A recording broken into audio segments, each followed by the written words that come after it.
Hello everyone, hope you're doing well. Today we're back on the update 1.91 dev server, and it's time to now have a look at the new ground vehicles that are coming to War Thunder.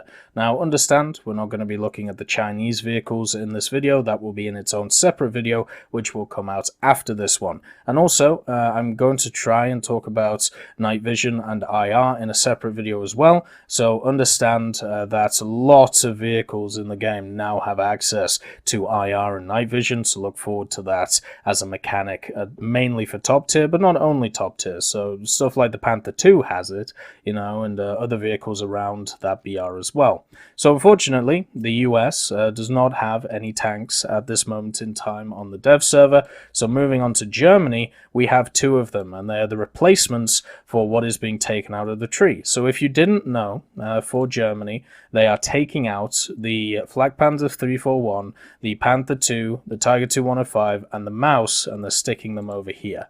And that's a new nice little screen, isn't it? I like this screen. But they're moving them over to the tech tree, and they're putting in some stuff to actually be able to, compete with without using them. So the first one is the Oswind 2, which is pretty much a Coelian, which is the Flak Panzer 341. It has the same setup of guns, so the Flak 44 sets, and you can see all of the ammunition in there. It's really beautifully modeled. Like it's a lovely system when it comes to this horizontal set of guns. And the only real difference between this and the Coelian is, first of all, this one's going to be 5.7, and also it's an open top turret, so it's easier to deal with. But if we're talking about general use of the machine, the fact that it has very similar sets of guns, the fact that the only real difference is its open top nature, and also the fact that it turns it a little bit slower horizontally, as you can see, just because of that extra weight compared to something like the Oswind. And also the guns don't fire alternatively, they only fire by themselves, and they do lag a little bit behind. That's okay, it's not the end of the world. Would be nice if it was slightly different, but you know how it is. But you can see how cramped this turret is with the 4 guys involved, and we do of course have the wonderful commander, and it does make the thing shake a little bit. So yeah, this is going to be a replacement for the Coelian. I think putting it at 5.7 is fine, and also bringing it up to 6.7 will also be completely fine. The other vehicle to replace the Mouse at 7.7 is the M48A2C. Now this has the 90mm, which is very famous on the M48s. It also has access to a 12.7mm and a 7.62 alongside 8 smoke grenade launchers. Crew of 4, as you can see, and ammo all over the place, so make sure that you know where your first stage ammo is. It's 20 pieces, so I'd probably say only take 20, so you get rid of these ammunition areas down here. It is powered by an 825 horsepower engine, but it is nearly 50 ton, so this thing is not moving around at a hell of a pace. It does have access to NVIDIA though, which is night vision devices, also a rangefinder, and gets all of the general rounds that you find on the 90mm from the Americans. The only problem is that it gets APCR stock, even though it pens really well. Post-pen damage, not great, but you can upgrade to the Heat FS as a rank 3 modification, and also you have Hesh and the APC-BC M82 shot, which is really nice, and Smoke if you want to use it. So overall, it does have a nice little go at it. We are going to, I am going to show you here the night vision. I'll just change this to night so we can see what it actually looks like with the lamp and everything like that, just to try and give you an idea of what night vision is. So you can see that it's night right now. So if I turn it on, this is what it looks like in third person. You can see it looks incredibly futuristic with quite a lot of noise on the screen, and then this is what it looks like in the gunner's sight. So this is it without, and this is with it on. So you also have it in the binos for this machine here, and you can see on, off, on, off. So this machine does have it in every position. You can also see the slight tinge to the green round. This is what the 50 cal and the 7.62 look like with it around. So we're just giving you a kind of a slight tutorial on the night vision idea. This is not the IR, remember. This is just the night vision. So yeah, I think it's pretty cool that they've added this in game. It's a little bit glitchy right now. What I mean by that is if you are switching between quickly, like third person and first person. Sometimes it flashes up, sometimes it flashes down, and it's, it hurts my eyes a little bit, but I hope that gets fixed as we go along. So that's the German vehicles coming. Then we have the Soviet vehicles, and the only one we have is the Object 685. Now this is a pumped up Object 906. It's at 9.7, which is incredibly high for this machine, I believe. But in some ways it can justify it, but not all of them. So it has the 100mm 2A48, which is very similar to the T-55's gun. It has exactly the same rounds of ammunition, so you do get the 3BK17M, which is very nice as a stock round. You also get access to the 3BM25, which pens 335, but does go through a lot of stuff. It is auto-loaded, and it does have this carousel all around the turret. So your first stage is 12 pieces, all in the turret, so if you pen this thing, no matter where you pen, you're gonna pretty much one-shot it. So even though it has that increased armor over the 906, I don't think it's gonna survive. There's also a bunch of ammunition just in the back here as well, and also it has the engine, 400 horsepower, but it is only 15 ton. So the gun is also two-plane stabilized, which is really nice, and the gun depression, of course, being only 4 degrees, is a limiting factor. The fact it has an autoloader as well doesn't matter if you're stock or spaded when it comes to your cruise skills. It's always going to be 6 seconds. There's nothing you can change about that, so make sure that, that is just something you get used to. Overall, it's a machine that, to me, is looking like one that I might miss if it stays at 9.7. I don't think this is a 9.7 vehicle. It's technically got an A3 gun at 9.7, which is never good. So it has an IR light, as you can see, just like the M48 does. That's something I should have shown. So you can see that we have the not an IR light, sorry, the night vision. So you have night vision, and then you have like the spotter light, which you don't think you can see. Oh yeah, you can. It is lit up, just not very well. So you can see that it's lit up, and it shows the beam firing through. Now the problem with this is it does mean that it lights up your own tank. So yes, you can see better. You can see these targets over here, but it also means that you're gonna be seen. So yeah, I mean it's definitely interesting when it comes to its IR nature. Obviously the Heat FS is very strong, and so is the APFS DS going to be very strong. But it's just, for me, I wish it was a little bit lower in VR. I think it's a bit higher right now, and even though the Heat FS just went straight through that ERA. But yeah, we'll have to see what happens to this thing. It does have a lot of really nice characteristics to it, though. The British get nothing, so tough luck. The Japanese get a donker. This is the Type 75. It's going to come in at 7.0, so the same as the Ho reproduction and just after the Ho reproduction. And the Type 75 is a modern-day howitzer. It has a 65-degree gun elevation and a 5-degree depression on it. It also has access to a 50 cal and also no AP rounds. So it has a HE in the form of the M107, and then the M107PF, which is an HEVT round, and then it also has access to a smoke shell. So I have no idea why this is in the game. This machine does not fit really in the game at all because of the fact that it's an artillery piece and it doesn't really do a lot. The only thing you could maybe do with it is donk people with the VT and maybe kill aircraft with it, but there are so many better options. It does have a crew of 6 though. You can see all 5 are sat in the turret with one driver who's very lonely. Then you got 450 worth of horsepower and a 25-ton machine, so it's not going to move around too quickly. The main thing though is the fact that this machine does actually have a decent reload for a large gun. It has access to a 13-second reload, which for a gun like this is generally unheard of. Also has pretty good turret rotation for such a large vehicle, and also it does have dual drive, so you can see it can actually turn pretty well. But I mean, if I show you here hitting this IT1, it doesn't really do a lot. But one thing it does do really well, at least for now, is its smoke shell. Because it's a 155mm smoke shell, it creates a huge plume on it.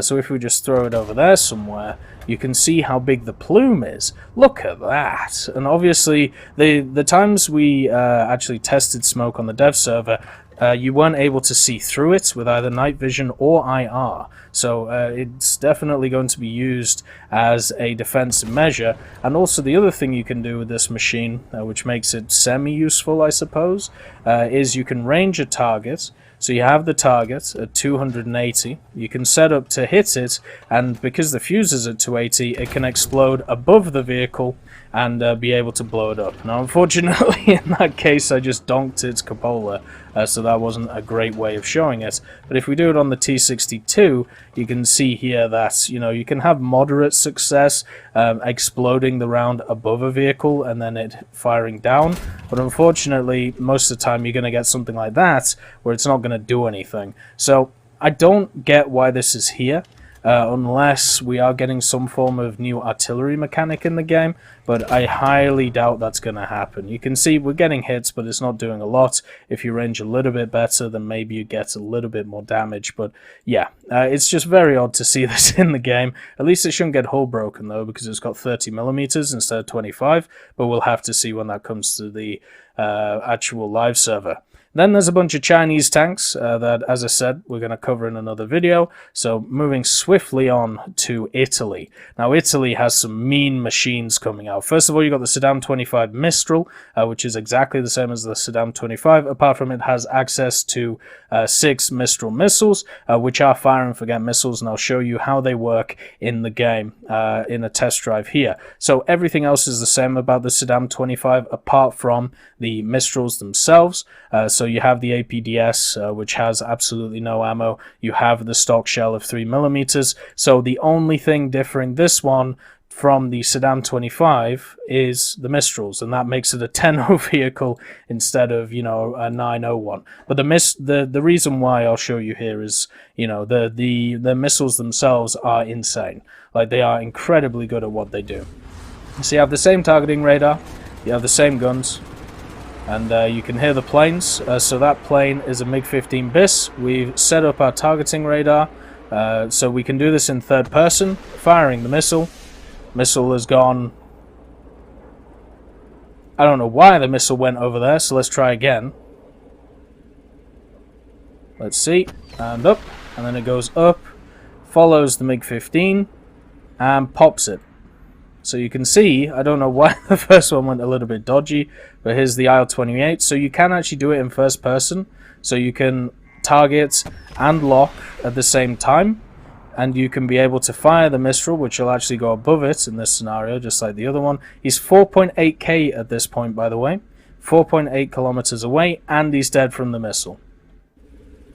These are fire and forget missiles, meaning that you don't have to keep your lock onto it. Once it's fired, it's fired. You don't have to, you know, do anything else. And I'll show that here, right? So you've got this plane. Let's see if we can set it up like we did before. And then you have, of course, the other plane up here. It's definitely a little bit more chunky, but here we go. So we have the third person fire and forget tracker on. Fired. We're going to look this way. We're not looking at the targets at all. We can actually set up a shot for this one, and the target's destroyed. So there you go, third person firing. Don't have to keep anything on the target. Can switch targets to another thing, and aircraft destroyed. You see how powerful these things are? Incredibly powerful, at least in the test environment. So very much looking forward to them. If you want the stats on the Mistrals, unfortunately they're not in, at least on this Saddam 25. Then we get a big chungus. So we have the Ariete PSO here. Now I'm going to take off its secondary additional armor. So this is a new Ariete. It's coming after the Army Ariete and the Ariete P. So this is a new 10-0 vehicle, has the 120 Breda, and the main upgrade it has, at least on the dev server right now, is additional armor on its sides and on the side of the turret. So here and then here. It is also supposed to have more armor on the front of it, but as I said, the armor values seem to be a little bit jank when it comes to the vehicle right now. So checking it in protection analysis, it shows that the turret only has 300, and there's no way that's the case. On top of it, that as well, it has two MG3s. Two 7.62 Beretta MG42s compared to the other ones on the top here. And also it has access to the NVIDIA system. And on top of this extra armor, it's at least from my reading, it should get an upgraded engine, but it doesn't have a better engine than what I've seen from the other Arietes, so don't take that as gospel. At least for now, it doesn't have a better engine. And then it gets a second armor upgrade, an additional armor pack, which is the PSO Tipo 2, which seems to add even more armor to the sides of the Ariete PSO. So these become 150 millimeters, where before, I believe they were 125 or 120. Yeah, 120. So you get even more armor on the sides of these things, and obviously this will be very good against chemical rounds, but probably not too much else because it's only 150, and then under it you still only have 35 millimeters worth of armor. But this is definitely a chunky monkey compared to the other Arietes. I'm just going to show you night vision if I'm able to, just to try and show you, what each, thing looks like. Oh, sorry, thermals. I always get them mixed up. So this is night. So we have the night vision, and then we have the thermal scope for the gunner. So this is what thermals look like. You can see the engines on the vehicles are lit up, and you'll also be able to see when you hit a vehicle, it also lights up quite aggressively. And then when you set it on fire, it goes up like a Christmas tree. So you have the thermal, and then you have the IR, which is like this. And then some vehicles have both. So this Ariete has a thermal gunner scope, but it has a night vision commander in a way. So you can't get a thermal scope for the commander, at least for now. So you can see how easy it is to see targets along this, and it's a little bit blurry at range, as you can see, but it's still an interesting effect. God, the Ariete is such a beautiful vehicle. So yeah, those are some demonstrations of the night vision, the IR, and also the Ariete itself. The next vehicle is for France, and it's the Panther Dauphine. And this is a Panther G, which was used by the French after World War II. Now, it's coming in as a premium for the French. I believe it's around 4,000 golden eagles right now. And unfortunately, you aren't able to get any other customization when it comes to camos. So this is all you're going to get.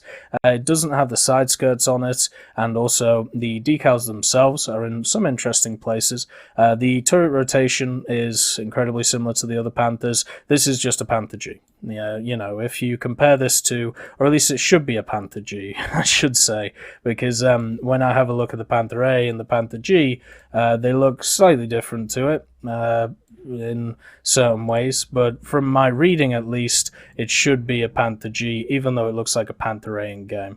I should actually make sure that it is a Panther G for you. So we have the main difference between this and this is the 80-40-40 and the 80-50-40, the 110 on this as well, so this just has more armor.